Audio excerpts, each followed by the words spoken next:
Good evening, everybody, and welcome back to the channel. Here in the revamped Madden 20 Broncos franchise, we have obviously turned this into a new universal franchise experience encompassing the entire league. Tonight, we're going to go through some games live. This is me getting content for the series rather than just let it record and I go off and watch Ghost Adventures. I'm gonna sit here and watch the games with you guys tonight, and we're gonna hang out and have some fun. So what's going on? Good evening, everybody. I've been wanting to do some more streaming lately, but I haven't really set aside the time. So I got a bunch of stuff done today. Wanted to make sure I could get to one of these streams. My plan is to go through 2 games. These games go by pretty quickly when I'm actually at the console and I can skip between the plays faster. But I really enjoyed this change for the series, and it's definitely the right way to go through the rest of it. There have been some fun games. I think I'm getting better at putting the episodes together, and as the season unfolds, I think that we'll find a pretty good spot with this. So welcome, everybody. Watching Hawks and Sixers Game 7 soon. I might put it on if it's still on when I'm done. I watched most of the game last night. I haven't watched a lot of the playoffs because I usually just watch baseball at night. But the game last night was really, really fun. I still can't believe the Nets lost.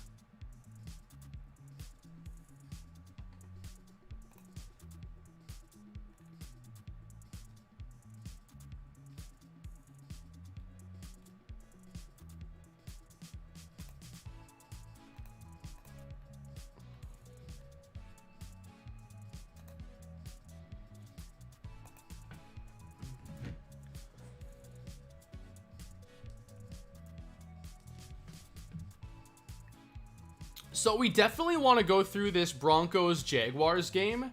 I want to find another one to go through, and then another one I'll set aside for like the live commentary game for this week. But I don't mean to go through the Broncos every single episode anymore, but I wanted the Saquon Tippins. I was going to focus on them the first 2 weeks, and then Tippins match up here, and now Undefeated against the Jaguars, a team we're following from last episode. So I'm kind of thinking we do Broncos and Jaguars for one. And then in the other one, maybe Chargers and Chiefs. That can also be the live comm game, but the Chargers are the only undefeated team we haven't watched a game of this season. So for sure, the Broncos match up. Should the Chargers and Chiefs be the game we watch tonight first? Or should it be the live commentary game that I do adding on to the episode? More Taquan Layton. He takes on the Panthers in this matchup. So Layton versus Lamecca Warwick. That's a cool one. I want to see our matchup here again for upcoming episodes. Okay. And then we'll also talk about maybe doing a couple quarterback trades. Like the Eagles, I think, makes some sense.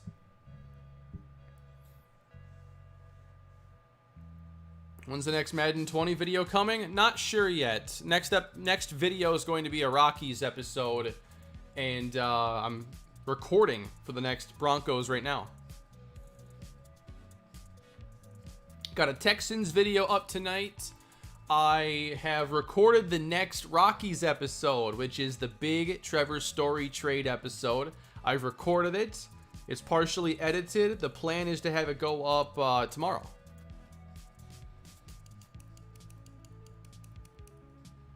Yeah, I think that'd be fun for the stream here. We'll do Warwick versus Layton. We'll do the Broncos matchup, and then I will do live comm of the Chargers Chiefs for this episode.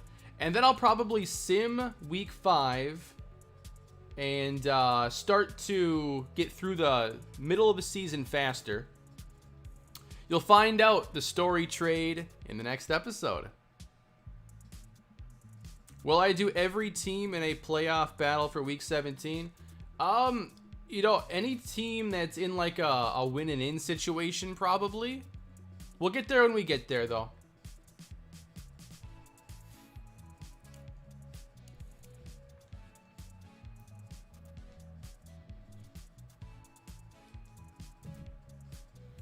We'll probably do trades for the next episode in week 5.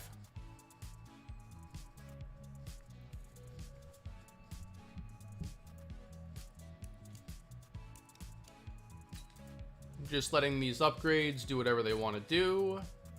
So we'll save the Broncos matchup for the second game of the stream. We'll go over to Atlanta, and we will watch this game first. It's Falcons and the Panthers. Lameka Warwick, Taquan Layton. These teams start out 1-2, disappointing.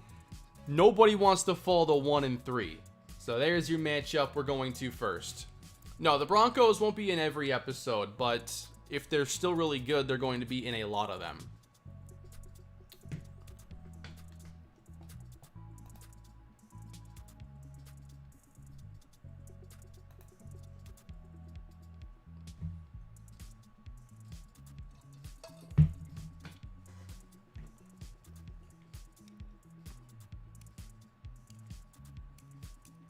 Again, here's an update on the standings right now for who is still undefeated in our league. The Lions, Chargers, the Jaguars, 49ers, and the Broncos. Just 5 teams 3 weeks in.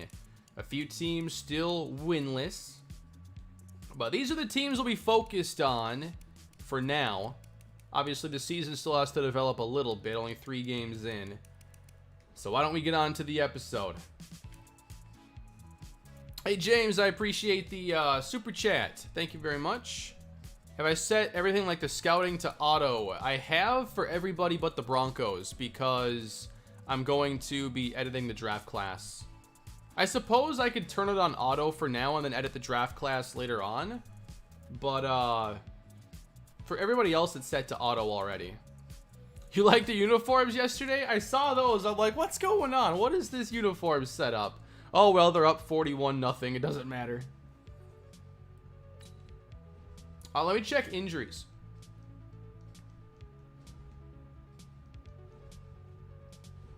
Just want to see where these teams are at going into this matchup.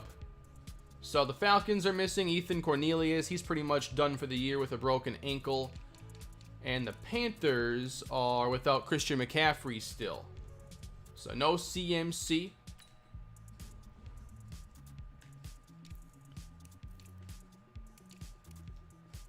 So Layton, Jason Brothers at running back. We've seen this team already this season, so we're pretty familiar with them.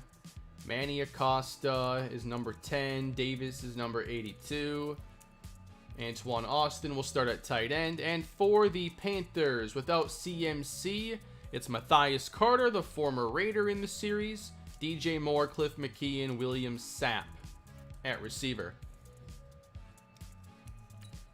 Let's dive into this one. Now, I have actually watched some of these games without like leaving the room. I've actually sat and watched them a couple times. And the games that I have done that way have taken about 50 minutes. Not too bad. If I leave the room, it takes longer because it shows all the instant replays, all the between plays stuff. Whereas when I'm watching like this, I can skip most of that. Make it more efficient.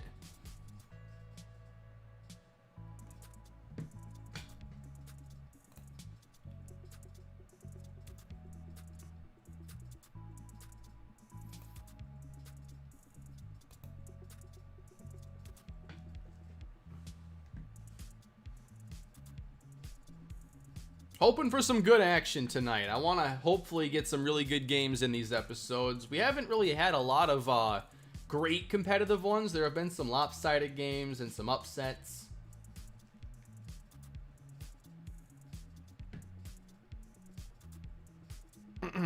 Your videos recommended me to a current YouTuber I watch and currently mod for right now. Awesome, James. That's awesome. That's fantastic.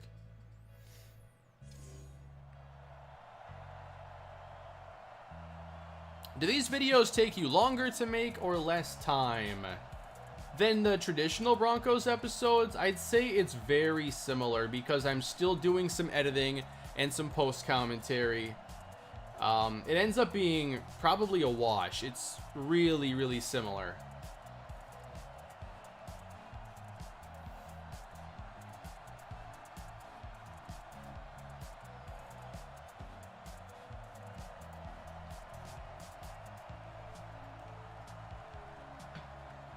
But it's been refreshing to do a new format and try something out. It's like I don't know, I've done this for 10 years now. It's nice when there's something new and exciting.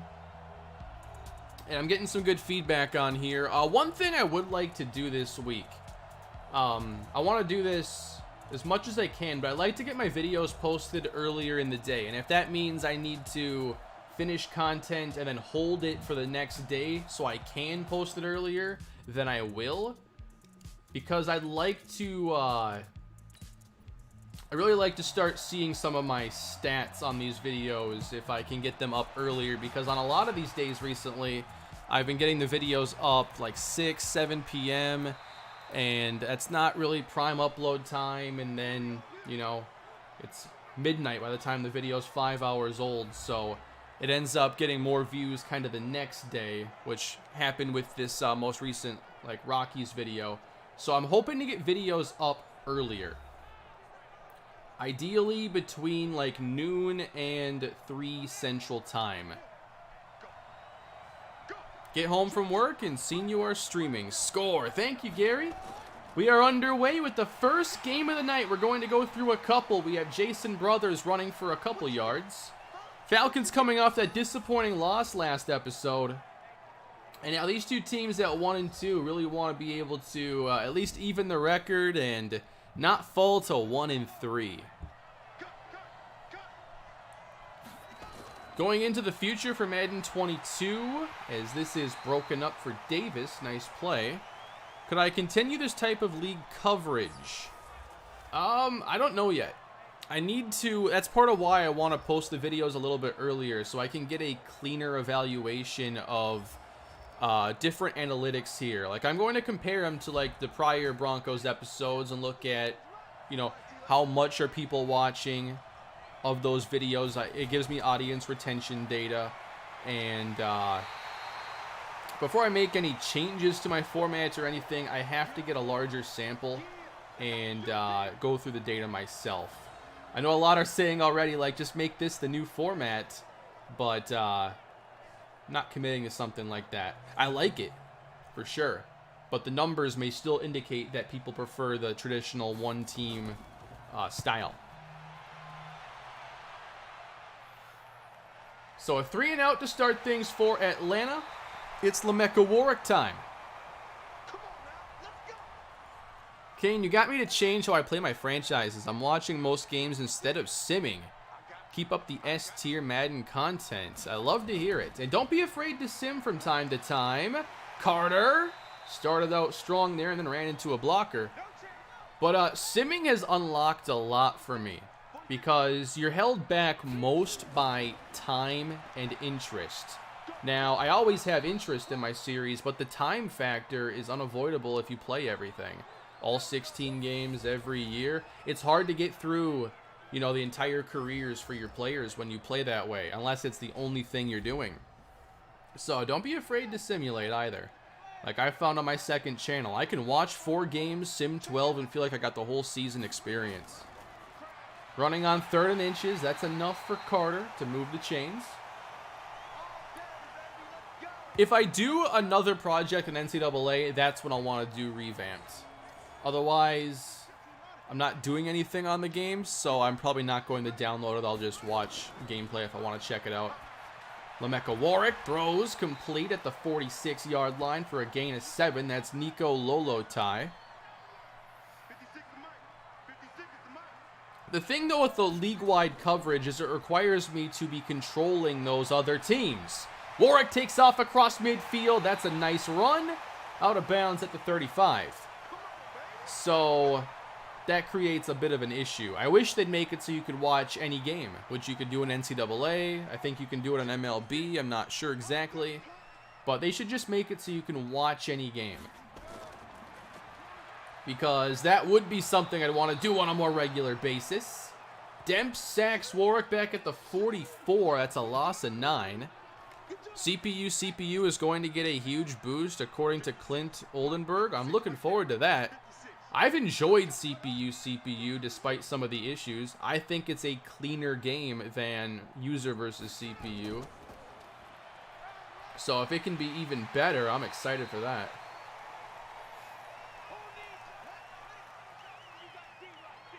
I also want to do some streaming in the Rockies franchise. It probably doesn't make a ton of sense for this season as that's overthrown. Warwick trying to get the big play. It could potentially make sense for like one stream. Like, there's not much left to go in this current Rockies season. The next episode takes us through the trade deadline and into August, leaving us with 2 months of the season to go. So it could potentially make sense for me to just stream and show a bunch of highlights if I stream like a couple random games, maybe a minor league game, a couple player lock games, and just combine that into an episode. That could be fun as well. So we should be on to Rockies Season 2 before too long. I imagine we can finish the season within the next week or so. Where did the idea for CPU franchise start? Nice throw on the outside here. Manny Acosta's up to the 41. So the idea actually spawned in Madden 19 for me, which is one of my least favorite Maddens because they released updates that really screwed up the gameplay. And obviously with the gameplay screwed up, like, I wasn't having fun playing the game. I had to stop my Dolphins franchise very early. Leighton's going deep, and this one is going to be intercepted. What a catch by Moore. Nicely done by the captain of the defense.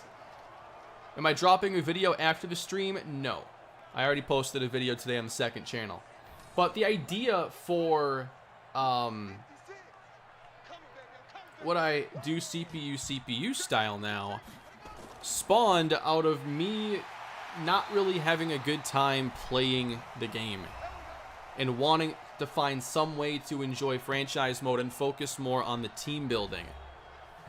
And CPU would at least take the human element out of the gameplay and not have that advantage. And so I did a series, a little experiment on the main channel, trying to get you the date of when that was. Nice throw there by Lameka Warwick. So, trying to find that Lions series. I did a little stream series with the Lions where I rebuilt CPU style, didn't play the games, and it was actually quite fun. I'm trying to find... Oh, I'm looking on the wrong channel. I'm looking on my main, or my second channel. I'm like, why can't I find this?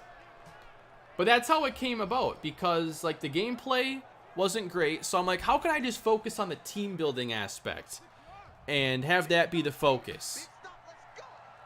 And so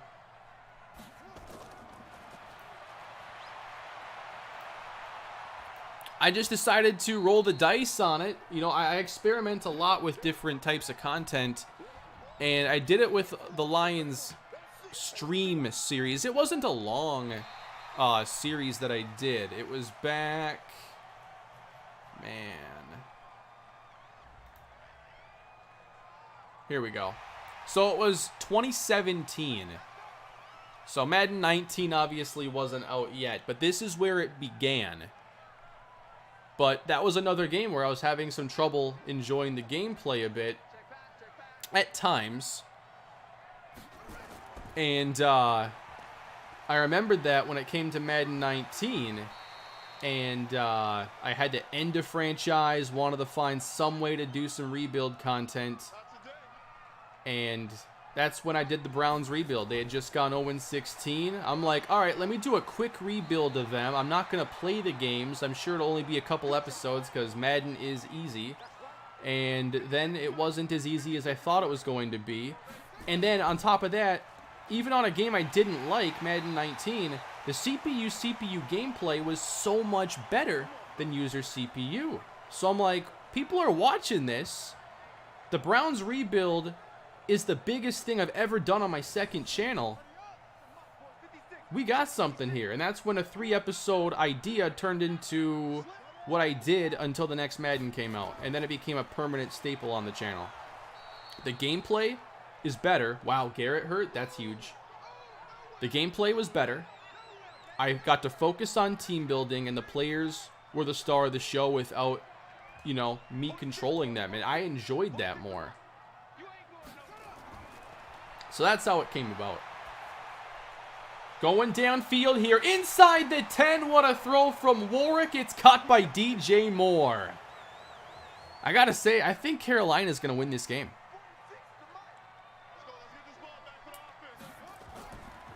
It's gonna be Carter to the right side, and he almost got in. They're controlling the clock early on, moving the ball pretty well. Warwick's playing a good first quarter. Can they get the touchdown? Toss out. Carter, he stays on his feet and will score. Touchdown, Carolina. Leighton, you got some work to do with this team. They're not playing well. Super Bowl hangover, perhaps. I'm a big believer in fading like the Super Bowl loser going into the next season. Does that mean I'm down on the Chiefs? I don't think so. I don't think there's enough strong teams to contend. The Chiefs just lack depth is all. If they have injury issues, that's the only way I see them really falling off.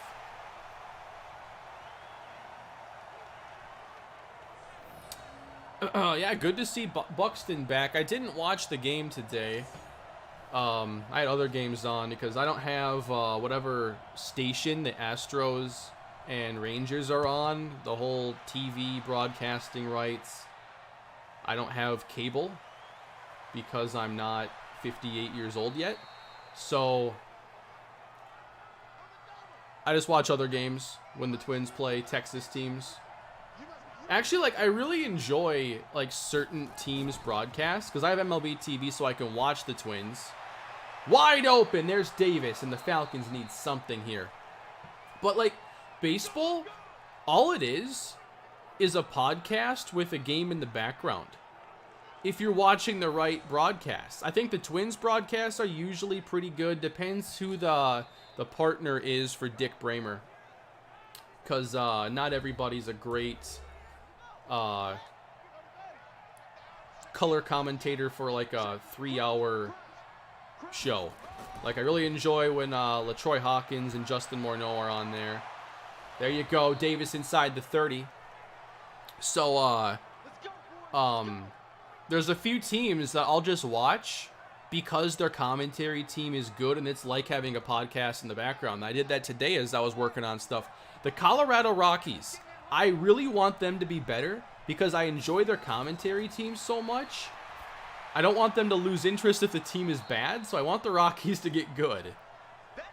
I really think that the Rockies have one of the best broadcast teams in Major League Baseball. Caught inside the 15. The Sox broadcast can be pretty good. I haven't watched a ton of their stuff. I watch the Twins when I can, and then, you know, Twins and White Sox are usually playing at the same time, so then it's like, all right, Twins are done or they're losing by a ton, so I'm going to watch West Coast baseball. I think the Dodgers team is good, the Padres team, and the Rockies team is really good. Rockies might be my favorite, though. And there are some good teams I just don't care to listen to.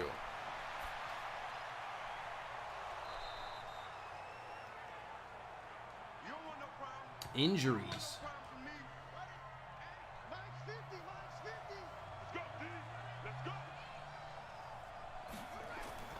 Third down and 11 here. Taquan Leighton's going to hit the throw, and they get the touchdown to tie the game.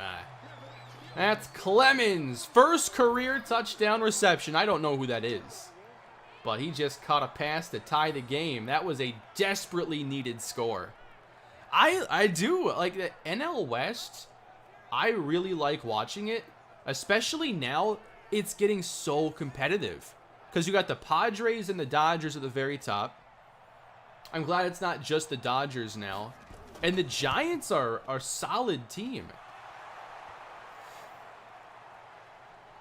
And the Rockies, I mean, any game in Coors can pop off and be exciting. That just leaves the Diamondbacks, you know, and I don't watch a lot of their games. But their stadium's another good one for offense, so it's not the worst to have on either.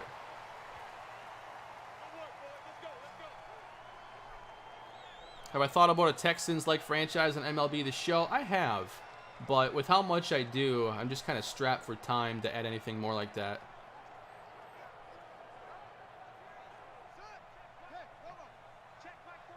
D-backs currently making a comeback against the Dodgers? Seriously? It was like 9-2 when I last saw. The Rockies were playing tonight against the Brewers. They were down 6-0 going into the 6th inning. Eric Lauer was having a really good outing. And then they hit 4 home runs in the inning. Tied the game at 6. Franchise record for home runs in an inning out of nowhere. End up losing 7-6, but it was a good game to have on. 3rd and 10 here for Lameka Warrick, and there's some more pressure. Waters gets through. He's pretty solid. So Atlanta able to get back in the game, get some momentum after I had kind of written them off. I did watch Game 7 last night. You know, Kevin Durant's performance last night, you know what it reminded me of? You remember Cam Newton, 2017 wildcard game against the Saints, where he was trying to put the team on his back and they still came up just short? Like that game, Panthers Saints 2017 wild card before the Minneapolis Miracle game. That I think was one of Cam's best games in his career outside of his MVP season. Like it was a shame he lost that game. Same with Kevin Durant last night, putting up like 48 points. I'm not super familiar with playoff basketball. Are those stars like literally not coming off the court? Because at one point in overtime, they said like KD was playing 52 minutes. I'm like, doing the math in my head, I'm like, that's like all the minutes. How do you do that? After playing an entire season. That's got to be so tiring. What's up, Kane? What are some of your past my guys in the draft that have not worked out in real life, Landon? I think to guys like Clive Wolford, tight end out of Miami. I thought he was going to be really, really good. Nice move by Jason Brothers, and that's going to be close to a first down. I remember, who are some more of my guys? Thankfully, a lot of my guys have hit.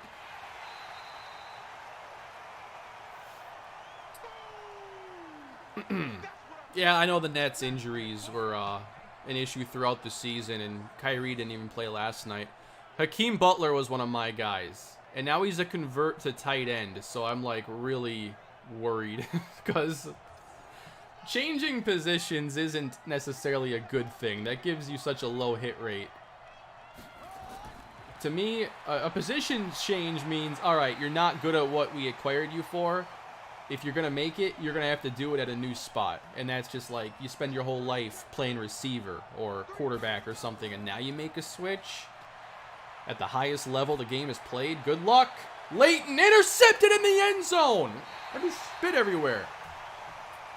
But it's a pass interference. Wow. Treadwell was one of my guys. Tommy Jordan, what happened?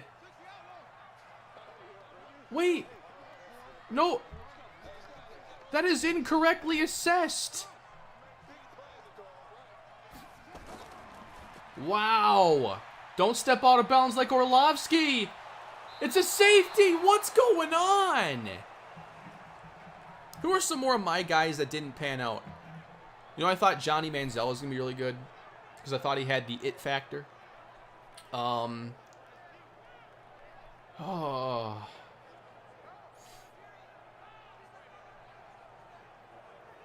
to think of like a running back I was super high on that didn't pan out. I thought Jeremy Langford was going to have a longer career. Now that's going out of bounds. Like, this is a mess. What a sequence. Is there going to be an edited version? Yep. Troy Apke wasn't one of my guys. He was just a combine warrior. I don't think I even did my research on him to have him be one of my guys.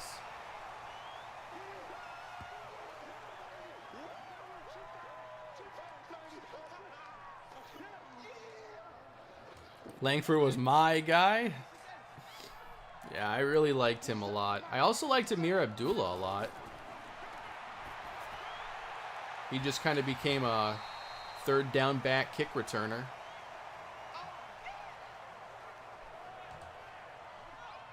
CJ Procise was one of my guys. Kevin White was everybody's guy. Like, he was such a good prospect. He's one where I'm like, if the injuries don't happen, I really want to know that alternate universe because he checked so many boxes coming out of West Virginia. He was a really strong prospect. He's not a typical bust like Laquan Treadwell, who played and just played poorly.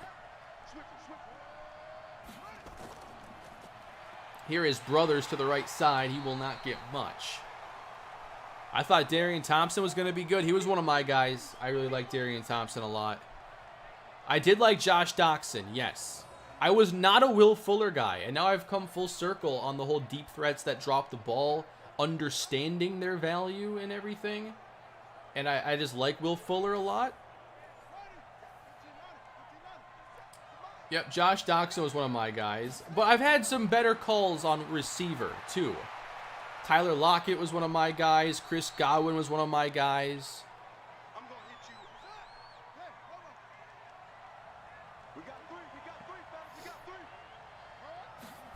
Also, I liked Anthony Miller a lot, and I thought he would have been a little more consistent and, you know, just like be the next Jamison Crowder or something. But that hasn't really happened like I thought it would. Owa Odigizua. He was one of my guys. And now his brother just got drafted. I forget where exactly. A play fake for Leighton, and that one gets knocked down by... I forget who 53 is. I forget Brian Burns' number. 2nd and 10. Leighton fires to the outside. That one's caught by Manny Acosta inside the 20. Leighton's putting together a pretty solid half now. Could I see Rodgers, Big Ben, or Brady coaching? Honestly, not that they can't. I don't see any of them coaching. I think part of it is like their careers have gone on so long. Do they want to start a coaching career that late? I guess Rivers is doing it at like the high school level. I don't know. Some guys just don't want to leave the game. But I feel like Tom Brady could go and have The Rock's career arc. The Rock, you know, wrestled for a long time and then became a movie star. I could see Tom Brady doing that. Can you see Tom Brady in like 4 movies a year? Once he's like 46. Tom Brady is going to be in like Fast and the Furious 17. If they're still doing it. But we just had a fumble here. Yeah, Brian Burns. Forcing the fumble here in the red zone. A huge takeaway.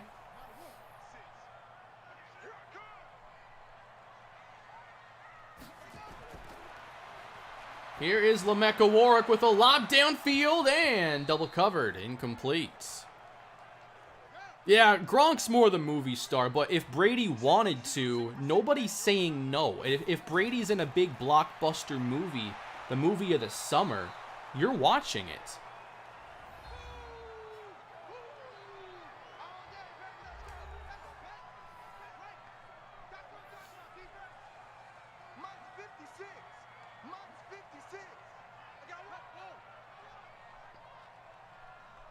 He'd be the bad guy in Fast and Furious and deflate the tires. Wow.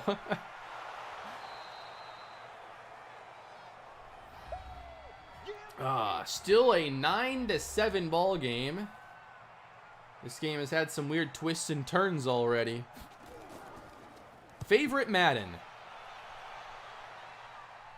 Madden 12 still stands out in a big way. Certain parts of it haven't aged as gracefully as some other parts of the game. But honestly, like, I've had a really good time with Madden 20. That's why I've done almost 200 episodes of this. I've had fun playing. But a big part of what makes a Madden for me is if I can find a slider set that keeps it interesting for me. And this game has done that. Leighton's going deep, and it's caught inside the 25. It said inaccurate. Didn't look like it to me. What do I think about Julio Jones going to Tennessee? fantastic move for the Titans because they lost so much. They need something more to lean on. They had to get better in some area. And, I mean, the fact that you got Derrick Henry in the backfield, you're going to play a lot of two-receiver sets with A.J. Brown and Julio Jones. You can't double cover both those receivers and keep 8 in the box for Derrick Henry.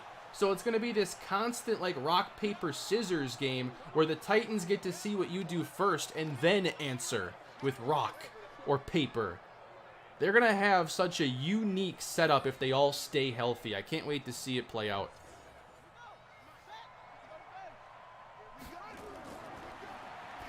On second down, brothers on the angle route will take it to the 6, and there's still plenty of time.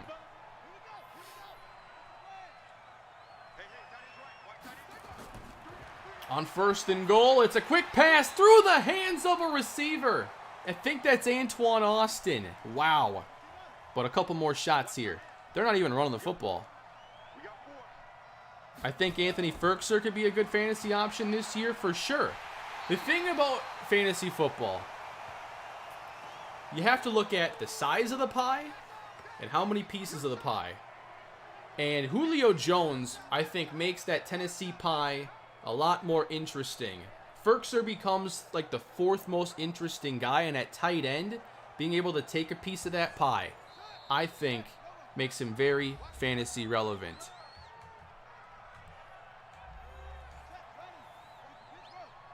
Because they're not a team that's going to play like a bunch of 3-4 receivers or even 2 running backs. They're going to have a big fantasy pie. Nice touchdown to Davis. It's going to be a concentrated offense.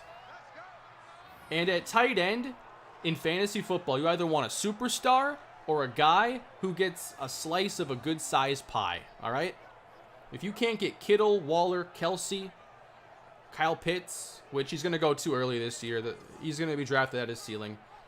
You want to take a tight end on a good team, to me. I guess you can go for like the Logan Thomases of the world and deal with the inconsistency there. Not my style. That's my view of it. So yes, I like Firkser there. Although they are a team that plays multiple tight ends a lot. It's just how I visualize things. I just turn everything into a picture book in my head. An edited version of the stream. This is all recording for the next episode.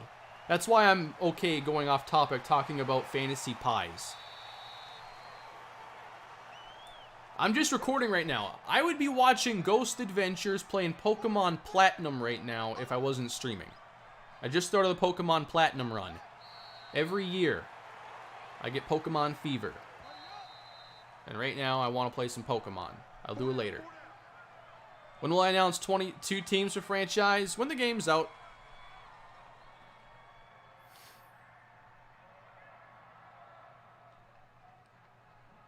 What's my favorite flavor of fantasy pie? Big piece of a big pie, of course. Something like Justin Jefferson, Dalvin Cook. Nice size pie. They get large pieces of it. Play through a Pokemon, you got a shiny hunt. On those older games, though, remember, those are full odds. I think that Gen 4 is still the one in like 4096 or something. I've only gotten one on my Heart Gold run, flying home from San Diego about a half hour out of Minneapolis. I caught a shiny Geodude. And my wife came up with the nickname Goldie Rocks. And so he's somewhere in one of my games right now. Goldie Rocks. Is that 1 in 8,000? Oh, man. I forgot the odds. I thought it was like 1 in 4 was the full odds. Man.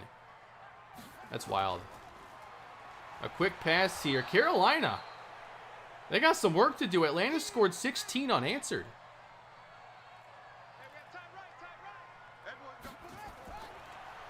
By the way, the Geodude shiny is gold. And he's a rock. It's like unbelievably well done. Am I playing Next Gen Madden 22? The one that has the momentum modifier? Yeah. Everything's going to be on PS5 for me. I was lucky to get one in December. I knew I was lucky at the time, but now 6 months later, I'm even luckier because they're still impossible to get. For those of you still on the hunt for a console, are you, have you been able to get one recently, or are you still striking out? Whether it be an Xbox or a PlayStation, or you PC gamers with your 3090s.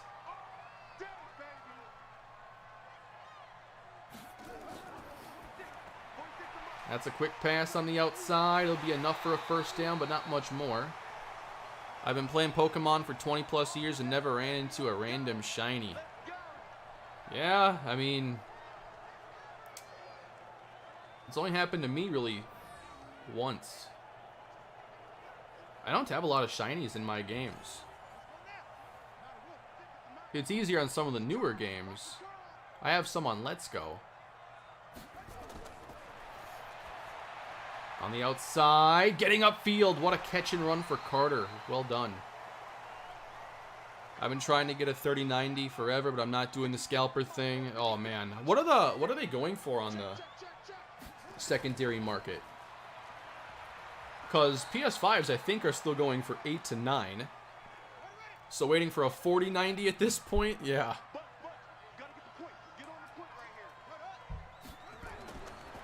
Warwick on second down, floats it, incomplete. Third down. Carolina trying to end this scoring run.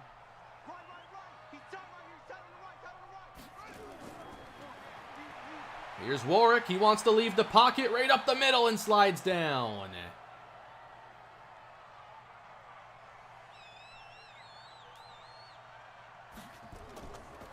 Oh, no way. And they're not going to get it.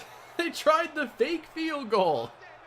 And here comes Taquan Layton.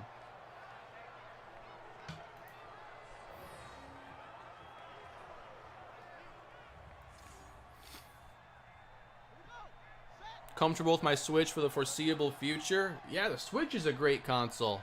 I really want the Switch Pro. That thing is going to be scalped heavily.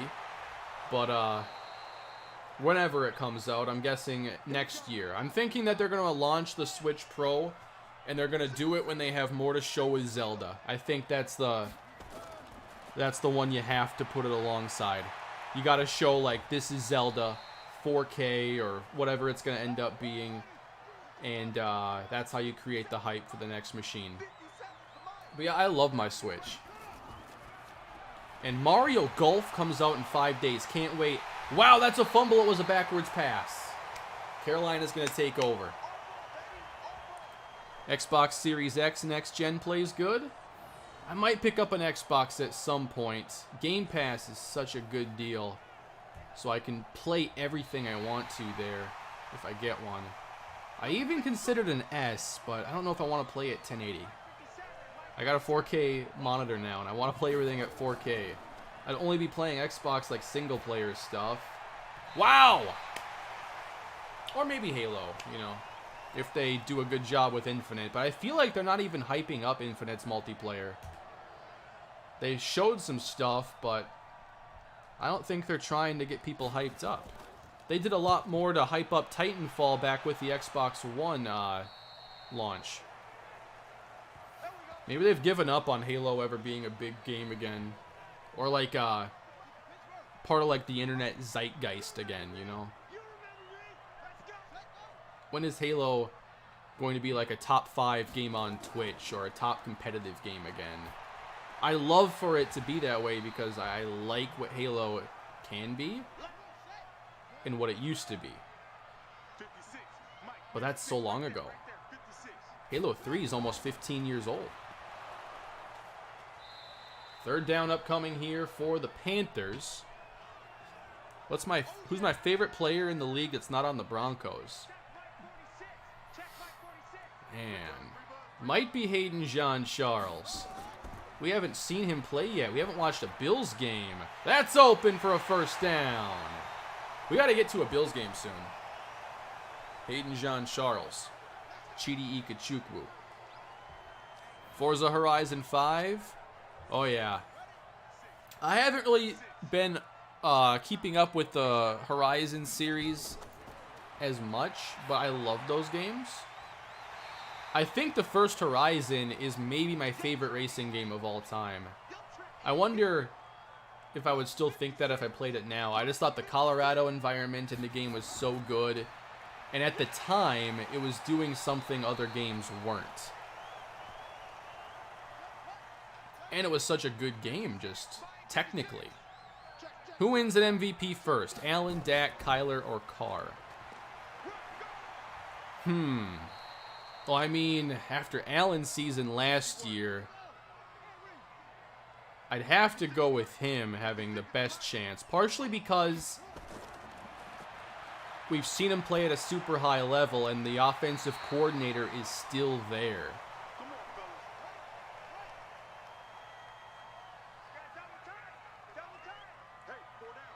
I'd probably go Allen, Dak. I'd put the order that I would predict it to happen the way you presented it there. Allen, Dak, Kyler, Carr. I don't think Carr could ever be an MVP candidate. I don't think he does enough to... Like, Carr's not a 40-touchdown guy. I think he's actually been pretty good, especially last year. At times I thought Carr was really good. I thought the Raiders might be a playoff team for a while. But, I don't think he'd ever have what it takes to win an MVP.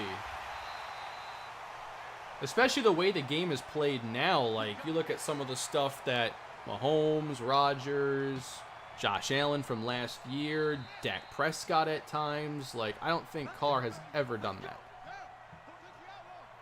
Maybe in high school. Another college series? You know, I don't know yet. Possibly. I have some ideas. Wow. Waters has his third sack of the day. This defense has been shutting down Carolina.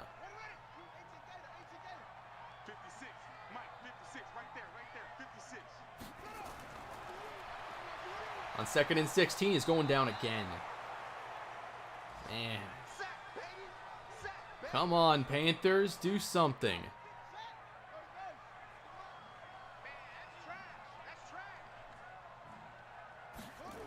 Gotta stay in field goal range at least.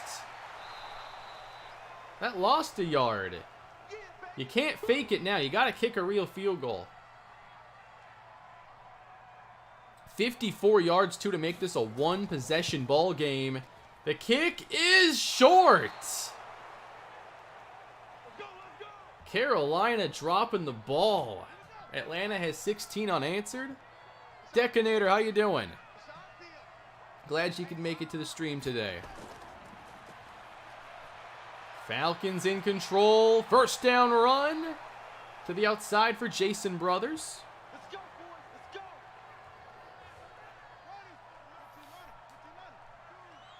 Guys, stay in situation. Let's go. They have an extra lineman playing tight end. I love it.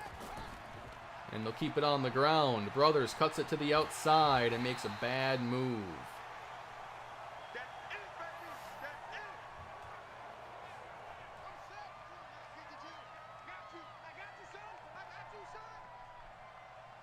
After this, we have the Broncos and the Jaguars as the matchup we'll focus on.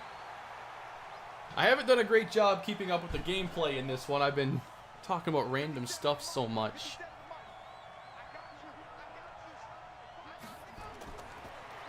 On 3rd and 11, Leighton, he's in trouble and is taken down.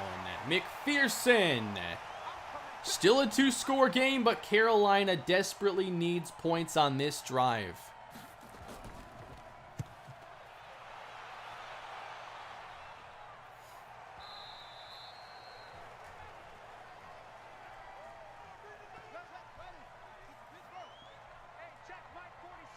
What do I think of the Chargers receiving core in real life? I really like it. I'm a big fan of Allen and Mike Williams. Teron Johnson was pretty solid last year as well. I think that he's a solid 3. And I'm pretty sure they...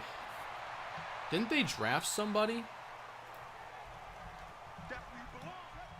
I have so many series, and then I have to keep up with real life as well. It's easy for me to not remember exactly. Off the mark on 3rd down. Warwick, you got to make that.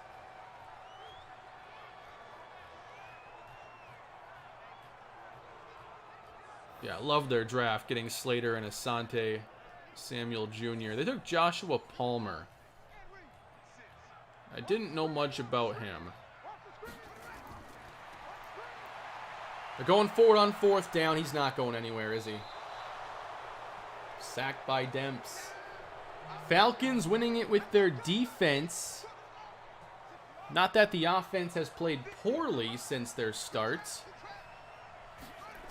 How do I think the AFC North will play out next season? So, I really like where the Browns and Ravens are, but I'm not really loving the Steelers and Bengals right now.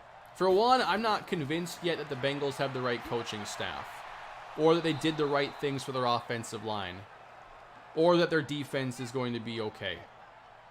For the Steelers, I didn't like them waiting on offensive line. I think that was more of a concern than they treated it. So we'll have to see how good that line is, because I'm not a huge believer in them being able to just add a running back and fix last year's offense. I don't think they've done enough. They started out so strong. It all fell apart at the end. Got blown out in the playoffs. And they were flawed with the offensive line and throwing it, 6 yards at targets. And I just don't think that they addressed the problems the right way. But historically, they're a team that does a good job even when people are counting them out or not liking the moves they're making. So I'm not as confident being down on them, just knowing it's a good organization with a good coach, a great coach in Mike Tomlin, and they do have an elite caliber defense. I just see the world where they go 7-9 and the offensive line is a problem from start to finish. And I don't think Ben is good anymore. I thought last year was going to be a much better year for him overall.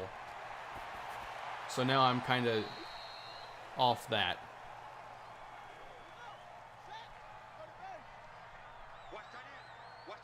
Carolina's down 12. It's now or never. Warwick cannot take more sacks. That's caught inside of Falcons territory. You got to have some plays like that.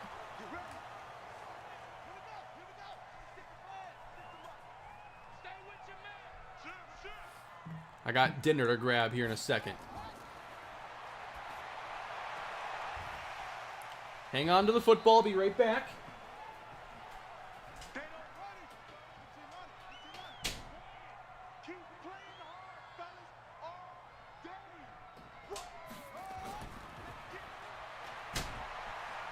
Oh no, Warwick's intercepted. Yep, this one's pretty much done. Falcons, what a defensive performance. I got some dinner. Busy day.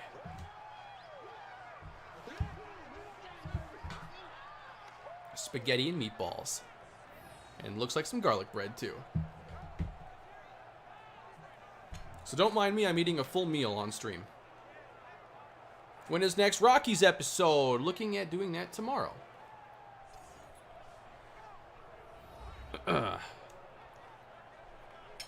Solid performance here for Atlanta. Soon we're going to be on to the Broncos matchup.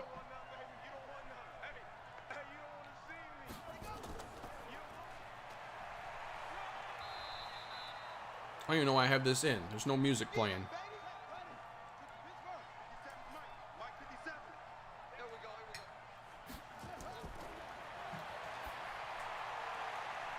Caught inside the 25 and a penalty.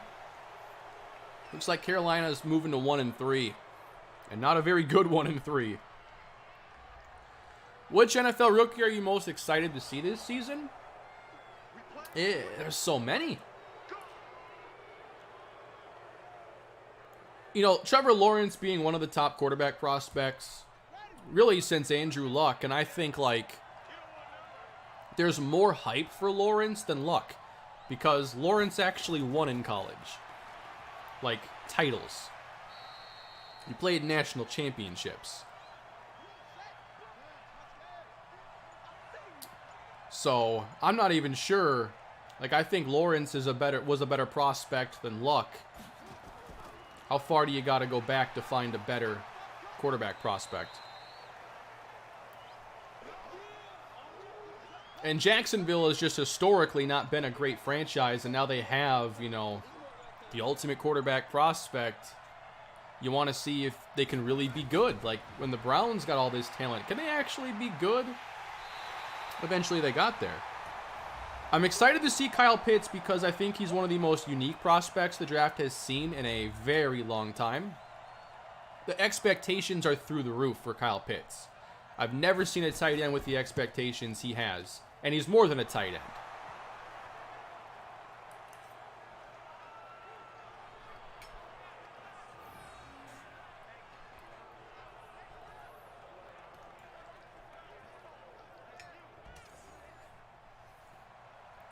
Travis Etienne, I've been wanting to see him in the NFL for 3 years.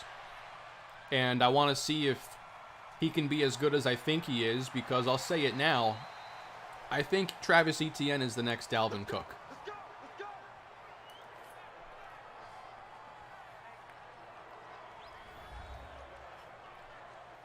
We'll see if that's true. I just think his explosiveness, his receiving ability is better than Dalvin's already, I think. And he's tough.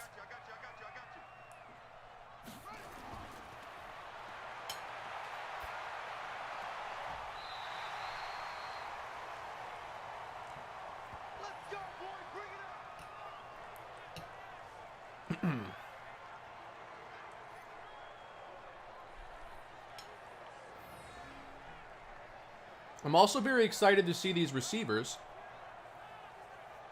Obviously, you have Jamar Chase with his old quarterback, so there's a lot of high expectations there.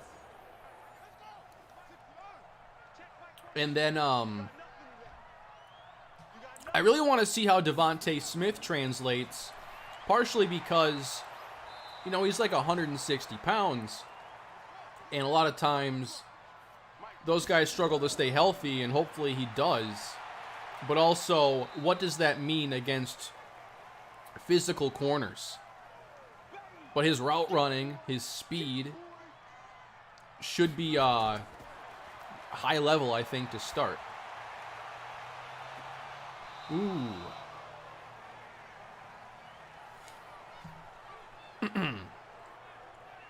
Yeah, there's a lot of fun storylines cooking up for this coming season.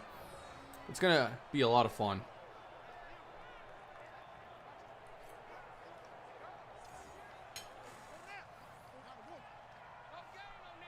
My top 5 candidates for comeback player of the year. Off the top of my head, I can't think of everybody who was super injured last year. Wow. I honestly don't know.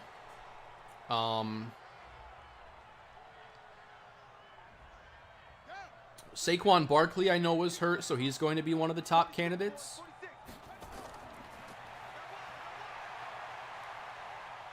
Here's the deepest sleeper for comeback player of the year. You ready? Tyrod Taylor. Last year had that, what was it, a punctured lung, and then Justin Herbert took over. Never saw Taylor again. What if Taylor has a really good year for the Texans and they're not awful? They go and win 6 or 7 games with Taylor playing them all, and he has a good season. I don't think it's likely, but is there a 0.5% chance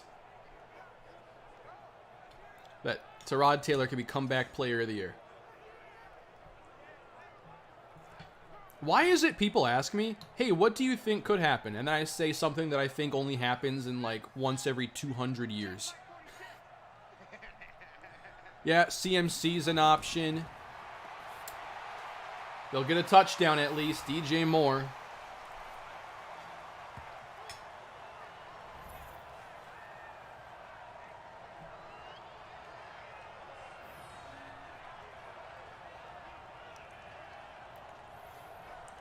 You know what? I think Ben could be an option if he's better than last year.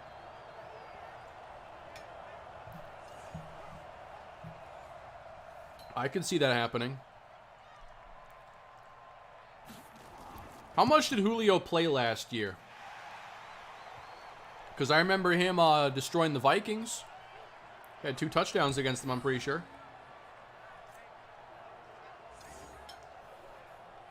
I'm not sure he missed enough. Odell? Odell had a really big game. I think it was week 3 against the Cowboys. He threw a touchdown to Jarvis Landry. I'm pretty sure.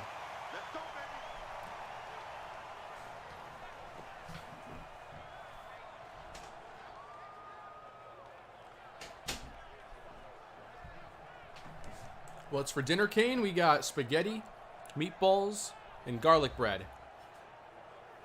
Trying to show you without tipping this over.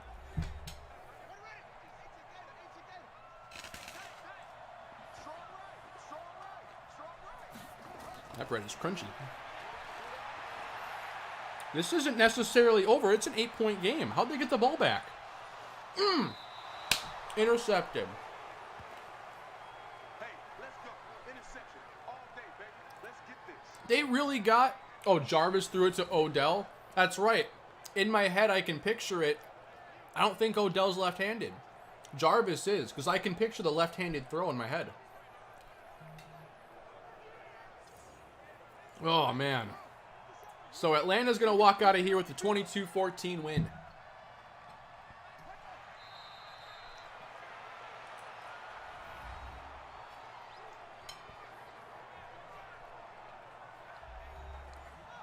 Get your hopes up for like 8 seconds. That would have been incredible. That's got to be the first onside kick I've seen work in this game.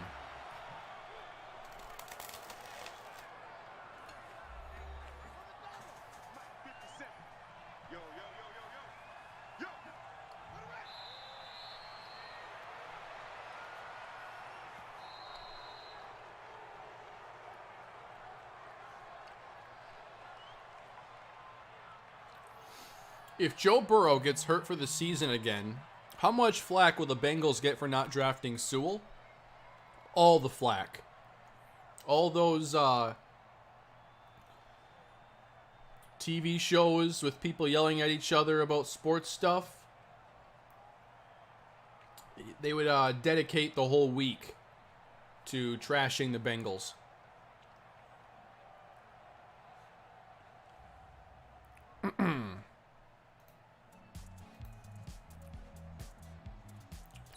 Yeah, so a rough game there for the Panthers. So many sacks in this game.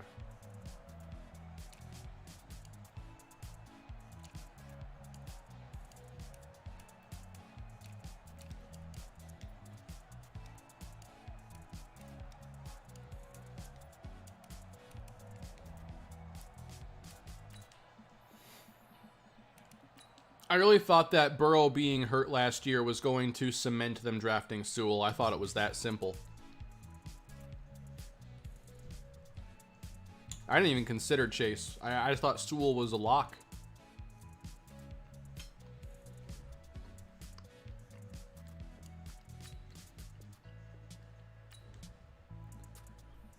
Yeah, a lot of our quarterbacks have succeeded elsewhere. Only a couple have with us. All right, let's get to the Broncos matchup now and see if we can watch this team move to 4-0. I feel like they are. But remember now, the Broncos do not have Vashawn Wright. So they're going to have to figure this out with a really young group of receivers. LJ Molina becomes the number 1. I like Molina, but he is now our number 1 receiver. Derek Jackson is the number 2, and then Nathan Butler. So really hoping the defense can play well, and they should. But what does this mean for the offense up against Jacksonville? Undefeated Carson Wentz has played really well to start the season. We saw him in the last episode against Miami. They're still without Jalen Ramsey, which is good because we're obviously missing Vashon Wright. It's not good that he's hurt, but I'm glad we're not seeing a lockdown corner go up against LJ Molina. Rudy Hoskins, the rookie, had a pick last episode. This one's going to be interesting. Do you think Tatis or Acuna could be the face of American sports in like 3 years, or does baseball not being as appealing as other sports hinder that? I think that you nailed it there. Like, football and basketball are just more iconic. Doesn't mean it couldn't change. I just don't see it changing to where baseball would be like that again. I remember growing up and how star-driven things were in all the sports. But I mean, baseball, man. Mark McGwire, Sammy Sosa, Barry Bonds, Pedro Martinez, Manny Ramirez, Derek Jeter. The league has players that are that good, but I feel like they don't get the attention that those players did. And maybe that's starting to finally happen, because I feel like between like 2010, 2011, and 2016, baseball wasn't as like, I don't think it was as appealing to non-hardcore baseball fans. I'm not sure they marketed Trout well enough. And now it seems we have a lot of really good iconic players. You got Vlad Jr., Acuna, Tatis, Soto. And it's good they're kind of spread out throughout the league as well.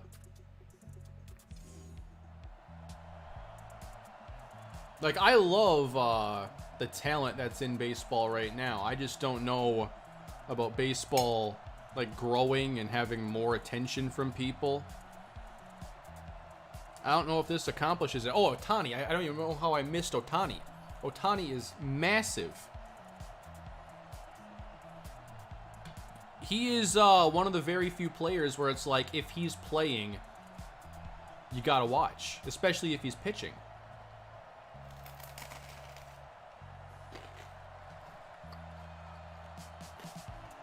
Well, if you like these uniforms, they're back.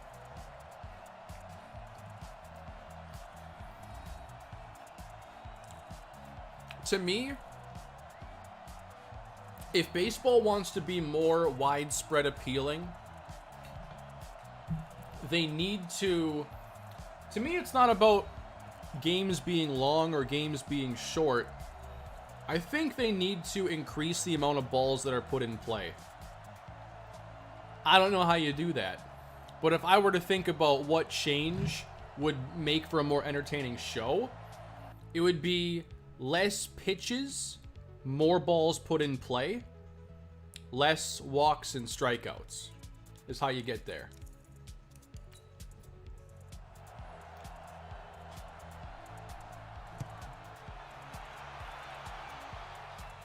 All right, the Broncos are up first. And they'll have it at the 25-yard line. Come on, baby, let's go. Get excited. Let's go.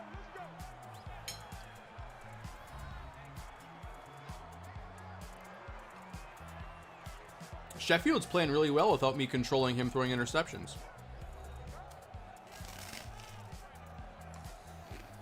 Ready? Oh, here we go. Oh. Check. Deep rip. Deep rip.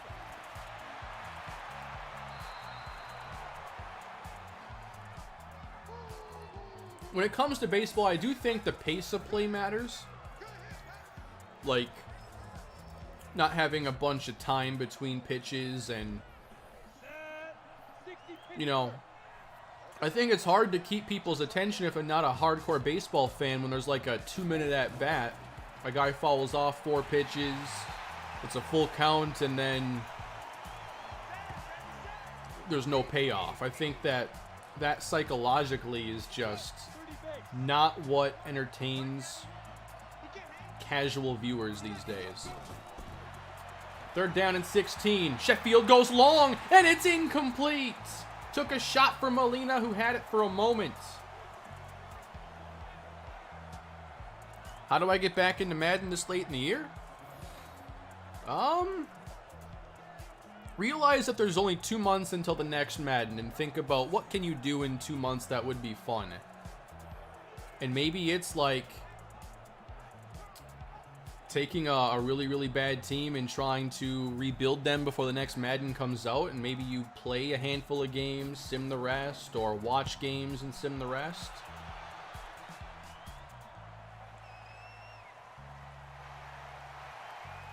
Three missed tackles.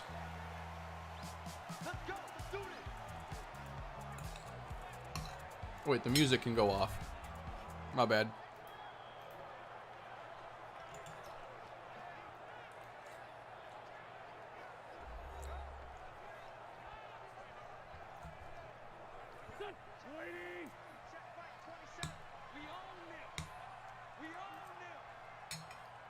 No, I haven't played the Madden beta. To be honest, I've never seen the point. I played Madden for 20 years and the game comes out every year. And I can't make content on it. Why would I want to play the beta? Not that I'm mad at you for asking or anything, but I've never understood the need for, well, not necessarily the need for a beta if they're doing some things and they want to get some feedback. But I've never even been interested in playing them.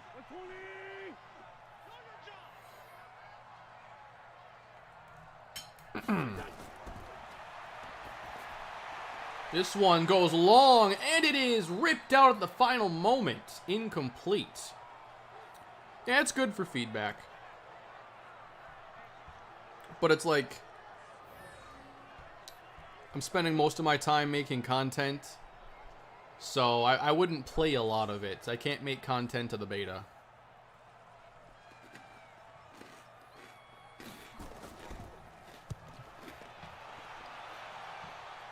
I think a Tatum is more of a linebacker. That hit the goal line. Come on. No.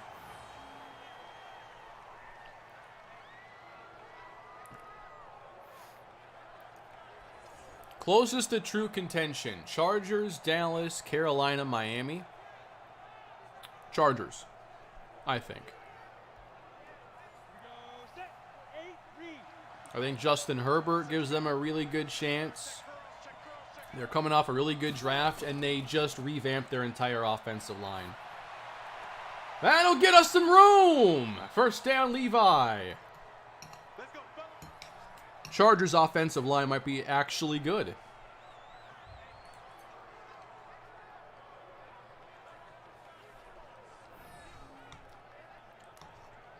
What do I think about Jalen Hurts? I like him. I'm not sure he's going to be good enough to keep the job entirely going forward, but I'll be cheering for him.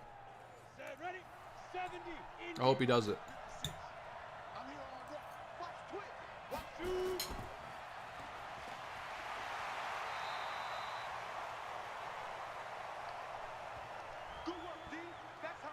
Love to hear it, Wesley.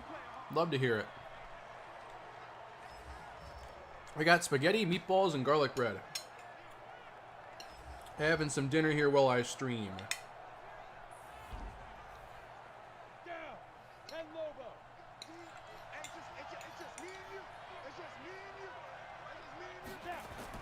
I hope he does well. I don't want Flacco to start.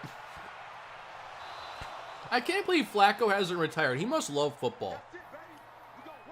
The guy got a Brinks truck from the Ravens, you know? Paid very well.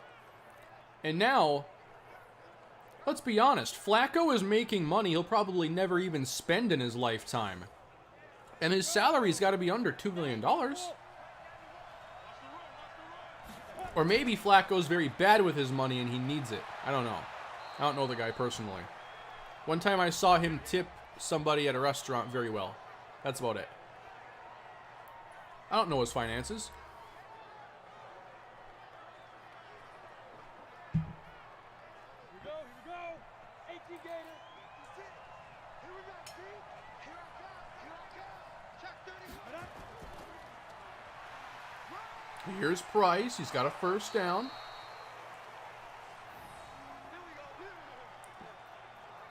Really want to see Price do well when this team needs him. No Rashawn Wright for like a month. Let's go now. 10-2 stop. He's checking. Crash. Ready. Let's go. Come on. Run to the ball. We got to run out. Ready. 18 Gator. Boom. Check 91. I'm not sure the Eagles will be bad enough to take the first quarterback if you're projecting Rattler as number one. That seems to be the consensus right now. But a lot could change. There are a few guys that it looks to be possible for. No conversion. And now Jackson's hurt. Are you kidding me? Oh, this is horrible.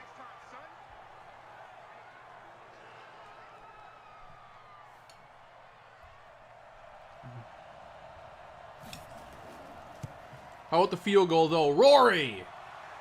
Got it. Broncos on the board.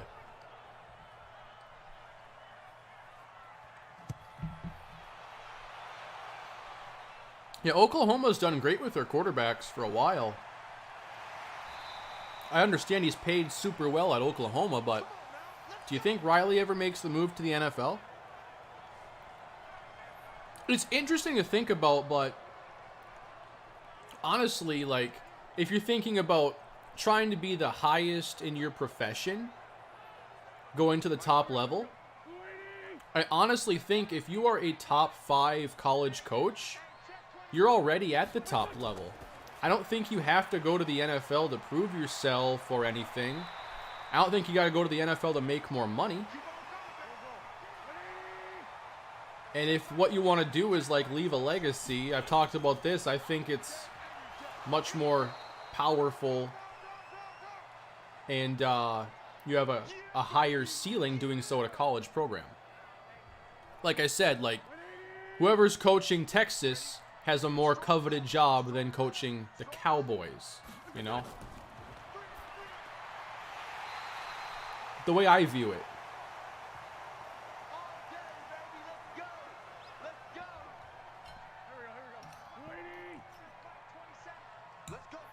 Top 5 most poorly run teams on year-to-year basis. The Browns before last year. Poorly run franchises. The Raiders right now, to me, are a poorly run franchise. I think that the last few years have showed that they don't have a great vision for things right now. And honestly, they got lucky with Darren Waller. The fact that he moved the tight end and became so good, and he's been one of their key players, like, one of the only reasons the Raiders have been, like, decent. They were okay for a while last year, but, like, you got lucky that you hit on the guy that switched positions. The one guy that will hit every 5 years. You found him. The Lions obviously haven't been run very well. The Jets, yes. I think the Raiders, those teams.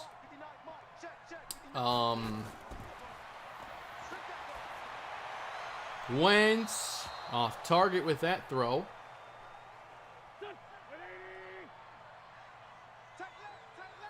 I think Seattle is a little bit overrated of a front office. Not that they're like a mess, but I think